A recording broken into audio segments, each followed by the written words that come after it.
नमस्कार प्रेक्षकांनो, पाठराखीण मालिकेच्या आजच्या भागामध्ये आपण पाहणार आहोत की वैद्यबुवा इथे आता हट्टच धरून बसलेले असतात की आम्हाला आलोकला भेटायचं आहे.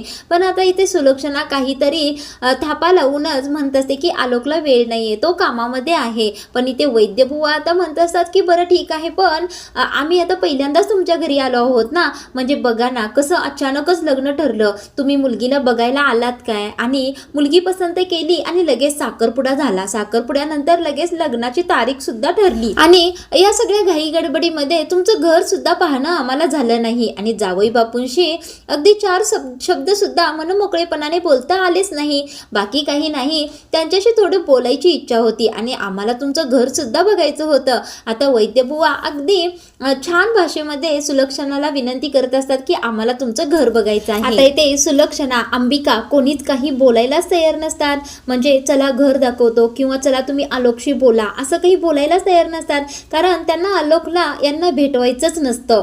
इकडे आता वैद्यबुवा म्हणत असतात, सुलक्षणा मॅडम, माझी प्राजू मला आई बाबा दोन्ही मानते आणि तिचे जर आई वडील असते तर लग्ना अगोदर या सगळ्या गोष्टी केल्याच असत्या ना.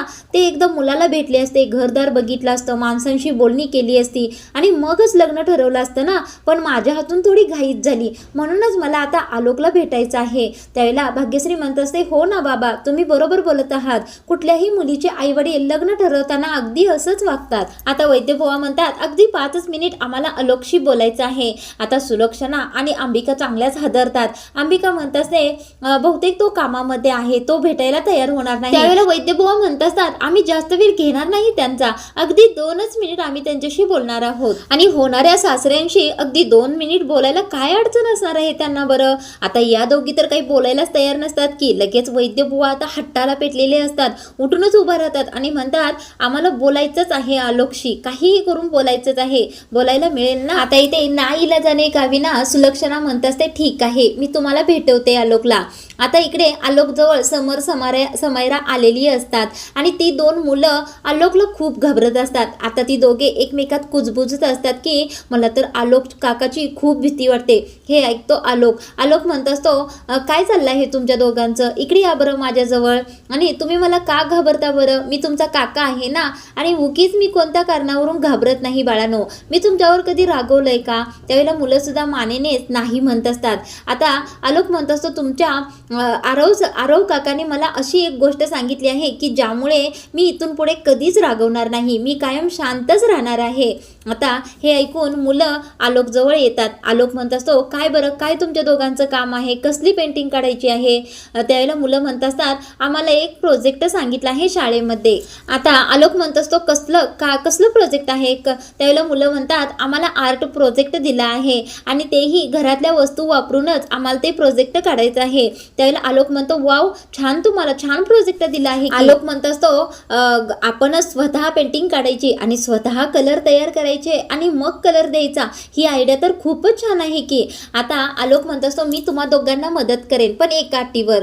आता मुलांना छान स्माइल करायला आलोक सांगत असतो. आता मुलं सुद्धा छान स्माइल करतात आलोककडे पाहून. आलोक म्हणत असतो, मी तुम्हाला तुमचा प्रोजेक्ट करण्यासाठी अगदी छान छान आयडिया सांगतो आणि मदत सुद्धा करतो. आता इथे आलोक म्हणत असतो, तुमची स्कूल मात्र भारी आहे बरं का, ऑथर ॲक्टिव्हिटीवर खूप लक्ष असतं त्यांचं. बरं ठीक आहे मुलांना, मी तुम्हाला एक गंमत दाखवू का. त्यावेळेला आलोक काय करतो, स्वतःच्या हातामध्ये पेंटिंगचं साहित्य असतं तो खाली ठेवतो आणि कलरचं बॉक्स हातामध्ये घेतो आणि मुलांना दाखवत असतो आणि म्हणत असतो, मुलांना तुम्हाला माहित आहे का यामध्ये काय आहे. त्यावेळेला मुलं म्हणतात, नाही आम्हाला नाही. आता आलोक काय करतो, त्यातील एक डब्बी उचलतो आणि म्हणत असतो, हा कलर कोणता आहे सांगा बरं. त्यावेळेला मुलं म्हणतात, हा ग्रीन कलर आहे. आलोक म्हणतो, हा कलर मी व्हेजिटेबल्स पासून बनवला आहे. आता दुसरा एक ऑरेंज कलर काढतो. त्यावेळेला मुलं म्हणतात, हा कसा बनवला आहे. त्यावेळेला आलोक म्हणतो, हा मी कॅरेट पासून बनवला आहे. आता आलोक दुसरा डबा घेतो आणि तो कलर असतो पिवळा आणि आलोक म्हणतो, हा पिवळा कलर आहे, यामध्ये मी हळद घातली आहे. आता आलोक हळदीचं महत्त्व मुलांना समजावून सांगत असतो. म्हणत असतो, हळद ही प्रत्येक घराघरामध्ये असते, हळद ही आपल्यासाठी खूप महत्त्वाची आहे, अगदी आपल्या जीवनासाठी ते माणसाच्या लग्नापर्यंत हळद उपयोगी येते. आता आलोक काय करतो, थांबा मी तुम्हाला एक गंमत दाखवतो असं म्हणतो आणि हातामध्ये एक बाउल घेतो, त्यामध्ये त्या डब्बीतली हळद सुद्धा ओततो आणि मुलांना म्हणतो, पाणी आणा बरं इकडं. तोपर्यंत इकडे प्राजक्ता आलोकची रूम शोधायला लागलेली असते आणि म्हणत असते, बापरे सगळेच हॉलमध्ये बसले आहेत, मला जर कोणी पाहिलं तर खूप मोठा गोंधळ होईल. आता इकडे आलोक त्या हळदीमध्ये पाणी घालून ती हळद हातानेच कालवायला लागलेला असतो. आता इथे आलोक काय करतो, त्याच्याच पुढे मुलांनी बनवलेलं एक ड्रॉइंग लावलेलं असतं आणि मुलांना म्हणत असतो, चला आता आपण तुमचं ड्रॉइंग रंगवायला सुरुवात करूया. असं म्हणून आलोक काय करतो, त्या हळदीमध्ये हात घालतो. तोपर्यंत इकडे प्राजक्ता आलोकच्या रूममध्ये यायला लागलेली असते खिडकीमधून. आता इकडे आलोक त्याचा तो समोर बघूनच ती पेंटिंग हाताने रंगवायला लागलेला असतो हळदीने. आणि प्राजक्ता काय करते, खिडकीमधून मला कोणी पाहत तर नाही ना हे बघतच आलोककडे पाठ करूनच यायला लागलेली असते. तेवढ्यातच काय होतं, प्राजक्ताचा पाय कशात तरी अडकतो आणि प्राजक्ता पडणार इतक्यातच आलोक तिला धरतो. आणि इथे काय होतं, धरताना आलोकचा हात प्राजक्ताच्या गालावर लागतो आणि आलोकच्या हाताला असलेली हळद प्राजक्ताच्या गालाला लागते. आता इथे प्राजक्ता पडत असते, सावरताना आलोक तिच्याकडे पाहत असतो आणि प्राजक्ता त्याच्याकडे पाहत असते. आता इथे प्राजक्ता पडत असते त्यावेळेला आलोकने धरलेला असतो, त्यावेळेला प्राजक्ताचा हात सुद्धा त्या हळदीच्या बाउलमध्ये गेलेला असतो. आता तेवढ्यातच मुले इथे मोठमोठ्याने ओरडायला लागलेले असतात की प्राजक्ता टीचर आल्या, हळदीमध्ये येलो झाल्या असं ओरडत असतात आणि तोच आवाज बाहेर हॉलमध्ये. आता इकडे हॉलमध्ये आवाज आल्यानंतर हॉलमध्ये सगळीच धावत आलोकच्या रूमकडे येतात आणि इथे पाहतात तर काय, आलोक आणि प्राजक्ता एकमेकांकडे पाहायला लागलेले असतात. आता प्राजक्ता आलोकच्या हातावरून उठण्याचा प्रयत्न करत असते, तेवढ्यात तिचा पुन्हा तोल जातो आणि तिच्या हाताला लागलेली हळद आलोकच्या गालाला लागते. इथे आता दोघांची सुद्धा हळद जंगी झालेली असते आणि हेच पाहतात वैद्य बुवा आणि भाग्य. आता इथे सुलक्षणा आणि अंबिका सुद्धा त्यांच्या पाठीमागून आलेल्या असतात. आता इकडे मुला पुन्हा उड्या मारतच ओरडायला लागलेली असतात की प्राजक्ता टीचर आल्या, पिवळ्या जर्द झाल्या असं म्हणून ओरडत असतात. त्यावेळेला आता प्राजक्ता आणि आलोक सरळ नीट उभा राहतात. त्यावेळेला भाग्या म्हणत असते, प्राजू तू इथे काय करत आहेस बरं. आता सुलक्षणा मुलांना म्हणत असते, समर समायरा तुम्ही तुमच्या रूम मध्ये जा बरं. आता इथे प्रीती सुद्धा लगेच पाठीमागून आलेली असते. आलोक आता वैद्यबुवा आणि भाग्याला बघून म्हणत असतो की वैद्यबुवा, भाग्या तुम्ही इथे, बरं ठीक आहे या ना तुम्ही बसा. त्याला कळतं की त्याच्या गालाला हळद लागली आहे म्हणून तो काय म्हणतो, तुम्ही इथे बसा तोपर्यंत मी ही हळद धुवून येतो असं म्हणतो आणि तो फ्रेश होण्यासाठी निघून जातो. आता इथे आलोक गेल्यानंतर वैद्यबुवा आणि भाग्याला एकच प्रश्न पडलेला असतो की प्राजक्ता नेमकी इथे आली कशी बरं. म्हणून आता वैद्यबुवा प्राजक्ताला म्हणत असतात की प्राजू तू इथे कशी काय आलीस बरं. त्यावेळेला आता प्राजक्ता काहीच बोलत नाही, गडबडलेली असते, चांगली शांतच उभी राहिलेली असते. त्यावेळेला प्रीती म्हणते, अगं प्राजक्ता काहीतरी बोल की, अगं तू एवढी का लाजत आहेस बरं. त्यावेळेला प्राजक्ता म्हणत असते, मामा त्याचं काय झालं माहितीये का, मी आलोक सरांनाच इथे भेटायला आले होते. त्याचं काय झालं माहितीये का, साखरपुड्यानंतर आमच्या दोघांचं बोलणं किंवा भेटणं काहीच झालं नव्हतं. मग आज मला हळद लागणार होती ना, मग नंतर त्यांना भेटताच आलं नसतं म्हणून ठरवलं मी की एकदा त्यांना भेटून घेऊया.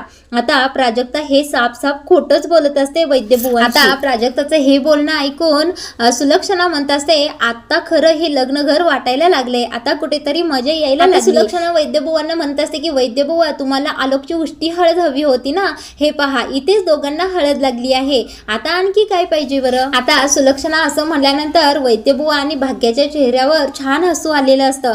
आता त्यांच्यामध्ये जो काही संशय असतो तो सगळा दूर झालेला असतो आणि ते दोघे प्राजक्तासाठी खूप खुश झालेले असतात.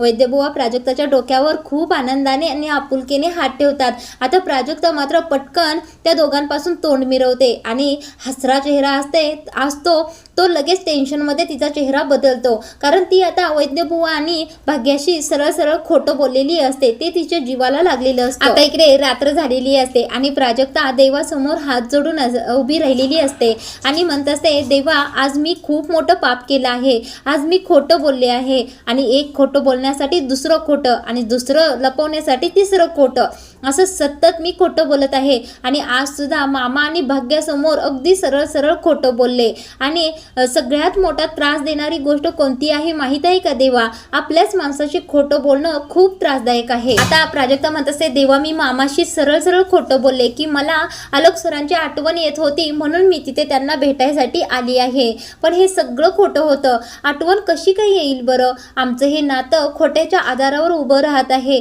आमच्यामध्ये तसं काही नाहीच आहे तर कसली आठवण आणि आलोक सरांच्या बद्दल कसली भावना मनामध्ये. आलोक सर म्हटल्यानंतर माझ्या मनामध्ये एकच गोष्ट येते, ती म्हणजे त्यांचा राग. आलोक सरांशी लग्नाचा केलेला हा करार माझ्या कायमस्वरूपी लक्षात राहील.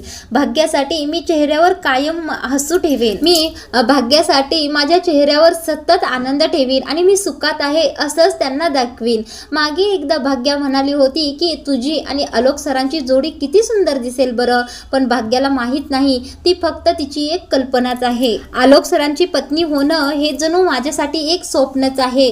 भाग्या आणि मामा, मी आज तुमच्याशी खोटं बोलले आहे.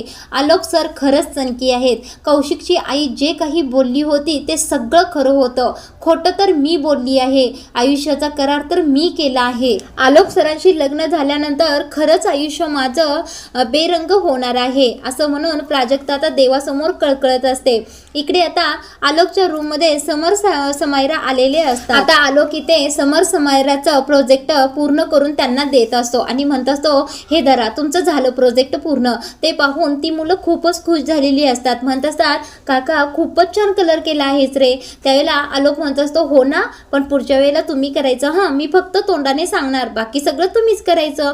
आता ती मुलं हो म्हणतात आणि ते ड्रॉइंग घेऊन तेथून निघून जातात. इकडे आता आलोकला प्राजक्ता बरोबर जे काही घडलेलं असतं ते आठवायला सुरू होतं. आता इथे आलोकच्या हाताची हळद प्राजक्ताला लागलेली असते आणि प्राजक्ता सतत कशी त्याच्या समोर येते आणि लगेच त्याच्या समोरच कशी पडायला जाते याचा प्रश्न आलोकला पडलेला असतो. तेवढ्यातच अंबिका आलोककडे आलेली असते. आता आलोक अंबिकाला 17 प्रश्न विचारायला सुरू करतो. तो म्हणत असतो, मोठी आई मला एक कळत नाही, ती भित्री भागवाई प्राजक्ता सतत माझ्या समोर कशी येते ग, आणि ती आज माझ्या रूम मध्ये काय करत होती बरं, कशाला सारखी सारखी माझ्या समोर येते बरं. आज तर तिने हद्दच पार केली की आज ती खिडकीतून माझ्या रूम मध्ये आली. म्हणजे मला एक कळत नाहीये नेमकी ती अशी का वागत आहे बरं.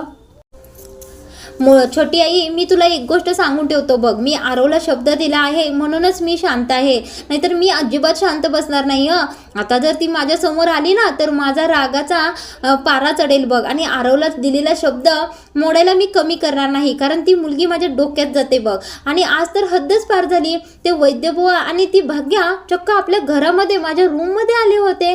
कशाला आले होते बरं ते. आता इकडे आलोक एवढा चिडलेला असतो की अंबिकाला म्हणत असतो, हे बघ छोटी आई, मी तुला एकदाच सांगत आहे, जर ती आता भित्री बागुबाई प्राजक्ता माझ्या समोर जर आली ना तर मी माझा राग आता कंट्रोल करणार नाही बघ. आरवला दिलेला शब्द मोडणार म्हणजे मोडणारच आणि तिला गंमत दाखवणारच, कारण ती मला माझ्या तोंडासमोर नकोय म्हणजे नकोय, आणि मी आरवला दिलेला शब्द मोडायला कमी करणार नाही असा तो वारंवार चिडून अंबिकाला म्हणत असतो. इकडे आता प्राजक्ता देवापुढे हात जोडून म्हणत असते, दिलेला शब्द पाळलाच पाहिजे. मी सुलक्षणा मॅडमना शब्द दिला आहे तो मी पाळणार, आणि मी सुलक्षणा मॅडमना शब्द दिला आहे की मी आलोक सरांबरोबर त्या संसार करेन, आणि त्यामुळे माझ्या भाग्याला खूप सारं सुख मिळणार आहे, आणि माझ्या भाग्याच्या सुखासाठी मी कितीही कठीण रस्ता येऊ दे चालायला तयार आहे, कितीही मला अडथळे येऊ द्या ते मी पार करायला तयार आहे, कारण भाग्या माझी बहीण आहे, माझा तिच्यावर खूप जीव आहे.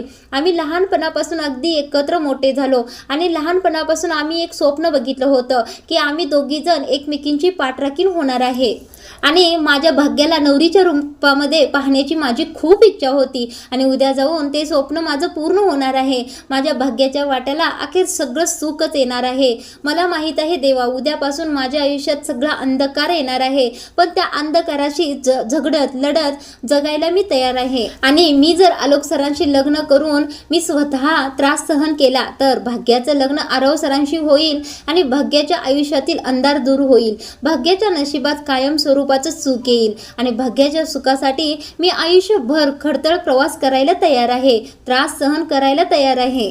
आता इकडे सुलक्षणा चांगलीच विचारात पडलेली असते. तेवढ्यातच अंबिका धावतच सुलक्षणाकडे येते आणि म्हणत असते, जाऊबाई आता काहीतरी करायलाच हवं. आलोक खूप चिडला आहे, आलोक सतत प्रश्न विचारत आहे. ती प्राजक्ता सतत माझ्या समोर कशी येते बरं, ती खिडकीतून आत कशी आली, आणि ते वैद्यबुवा भाग्या आपल्या घरी कशाला आले होते, असे नाही ते प्रश्न त्याने विचारून मला भंडावून सोडला आहे अगदी. आता सुलक्षणा म्हणत असते मग. त्यावेळेला अंबिका म्हणते, मग काय जाऊबाई, काहीतरी करायला पाहिजे. आलोकने स्पष्ट सांगितलं आहे, जर आता इथून पुढे प्राजक्ता माझ्या समोर आली तर माझा राग मला कंट्रोल होणार नाही, आणि आरवने दिलेला शब्द सुद्धा मी पाळणार नाही. आता आता प्राजक्ता जर त्याच्या समोर गेली तर आलोक त्याचा राग त्याच्या नियंत्रणात नाही आणणार, तो खूप चिडणार आहे. आता सुलक्षणा म्हणत असते हो बरोबर आहे, आलोकला संशय आलाच आहे, पण वैद्यबुवा आणि भाग्याच्या मनात अजूनही आलोक बद्दल काही ना काहीतरी चाललं आहे, म्हणूनच ते आज घरी आले होते. उष्टी हळद घेण्याचं निमित्त करून ते आलोकची चौकशी करायलाच आपल्या घरी आले होते, हे आपल्याला कळतंय ना. आणि त्यांचा जर हा संशय खरा ठरला तर उद्या लग्नाची वेळ येईपर्यंत वैद्यबुवा कधीही लग्न मोडू शकतात. त्यावेळेला आता अंबिका म्हणत असते जाऊबाई आता काय करायचं, इकडे आलोकपासून लपवायचं आहे, तिकडे वैद्यबुवापासून लपवायचं आहे, उद्या लग्नाची वेळ येईपर्यंत आपण सगळं कसं मॅनेज करायचं आहे बरं. आता अंबिका म्हणत असते जाऊबाई नाही मला खूप भीती वाटायला लागले, उद्या जर भर मांडवात प्राजक्ताला पाहून आलोकच्या रागावरचं नियंत्रण सुटलं आणि त्याने तिथेच राडा घातला तर काय करायचं आपण बरं. आता सुलक्षणा काय करते, मोबाईल घेते आणि डॉक्टरांना फोन लावते आलोकच्या आणि डॉक्टरांना म्हणत असे डॉक्टर उद्याच्या उद्या काहीही करून मला येऊन भेटा, खूप महत्त्वाचं तुमच्याशी बोलायचं आहे असं म्हणते आणि सुलक्षणा फोन कट करते. अंबिका म्हणत असे जाऊबाई नेमकं काय करणार आहात तुम्ही. त्यावेळेला सुलक्षणा म्हणते अंबिका तू फक्त देवाकडे प्रार्थना कर, बाकीचं सगळं माझ्यावर सोड, सगळं काही व्यवस्थितच होणार आहे. आता इकडे नेमकी सुलक्षणा काय करणार आहे याचा काही अंदाज नाही. इकडे आता भाग्याने प्राजक्ताचे डोळे हाताने बंद करून धरलेले असतात आणि तिला हॉलमध्ये आणत असते. आता प्राजक्ता म्हणत असते अगं भाग्या काय करते, डोळे का बंद केलेस माझे. त्यावेळेला आता भाग्या तिला बाहेर घेऊन येते, डोळे सोडते आणि म्हणते हॅपी रक्षाबंधन. त्यावेळेला प्राजक्ता सुद्धा भाग्याला म्हणत असते हॅपी रक्षाबंधन. आता इथे भाग्या म्हणत असते प्राजू आज आपण रक्षाबंधन साजरी करायची, आता पुढल्या वर्षी आपल्याला वेळ मिळतोय नाही मिळतोय म्हणून आपण आज इथे रक्षाबंधन साजरी करायची असं म्हणतच भाग्या प्राजूला पाटावर बसवते. आता इथे भाग्या प्राजक्ताला ओवाळणार असते, त्या अगोदर म्हणत असते माझी बहीण नाहीस तू नुसती तर माझी मैत्रीण आहेस आणि मला साधं खर्चटलं तरी मी तुझ्या डोळ्यामध्ये पाणी बघितलं आहे. या जगामध्ये सगळ्यात जास्त माझं शुभचिंतणारी कोण असेल तर तू आहेस, तू माझी बहीण आहेस, माझा भाऊ आहेस आणि तू माझी पाठराखीण सुद्धा आहेस. आता इथे भाग्यश्री प्राजक्ताला टिळा लावते आणि तिला हातावर राखी सुद्धा बांधते आणि राखी बांधताना म्हणत असते की उद्या लग्न झाल्यानंतर तू मला विसरायचं नाहीस. त्यावेळेला आता भाग्या खूप आपुलकीने प्राजक्ताकडे बघत असते.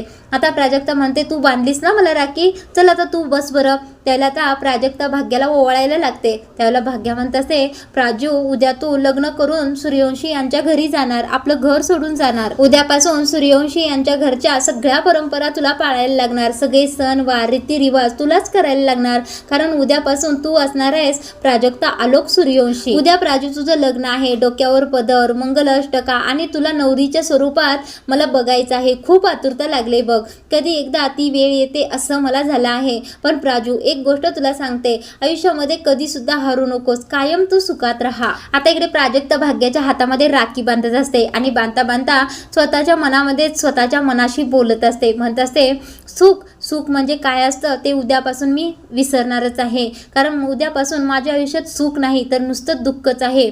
उद्यापासून जेवण नाही पचलं तरी चालेल पण दुःख पचवण्याची सवय मला झालीच पाहिजे. आता प्रेक्षकांनो आजचा भाग इथेच थांबवला आहे. पुढील भागामध्ये या सुलक्षणाने डॉक्टरांना बोलवून आलोकला त्या रागावरच्या आजारावर औषध मागितलेलं असतं आणि डॉक्टरांनी सुद्धा हाय डोस आलोकसाठी दिलेला असतो आणि सांगत असतात की ही औषधं अगदी वेळेवर देण्याची गरज आहे, जर याचा वाईट इफेक्ट काही झाला तर आलोकच्या जीवाला धोका आहे. आता इथे अंबिका म्हणत असते डॉक्टर जर तुम्हीच येऊन हा डोस देऊन गेलात तर. त्यावेळेला सुलक्षणा म्हणत असते अंबिका नाही, उद्या आपल्या घरामध्ये लग्न कार्यक्रम आहे, त्यामुळे घरातीलच माणसांनी हे केलं पाहिजे, बाहेरचं कोणी सुद्धा घरामध्ये नको. अंबिका आलोकचा तुझ्यावर खूप विश्वास आहे, त्यामुळे ही जबाबदारी तूच घे. आता इकडे भाग्या खूपच इमोशनल झालेली असते आणि प्राजक्ताला म्हणत असते प्राजू जरी लग्न करून तू उद्या हे घर सोडून जात असलीस तरी सुद्धा मला विसरू नकोस आणि तुझ्या आयुष्यामध्ये जरी तुला काही अडचण आली, दुःख आलं, टेन्शन आलं तर मला सांगायला विसरायचं नाही आणि काही माझ्यापासून लपवून सुद्धा ठेवायचं नाही. आता भाग्याचं हे बोलणं ऐकून प्राजक्ताला रडू येत असतं, कारण प्राजक्ताने सुरुवातच सगळी लपवा छपवीपासून केलेली असते. तर प्रेक्षकांनो पाठ राखील मालिकेमध्ये आलोक आणि प्राजक्ताचं लग्न सोहळा कसा पार पडतो हे पाहणं खूपच रंजक ठरणार आहे.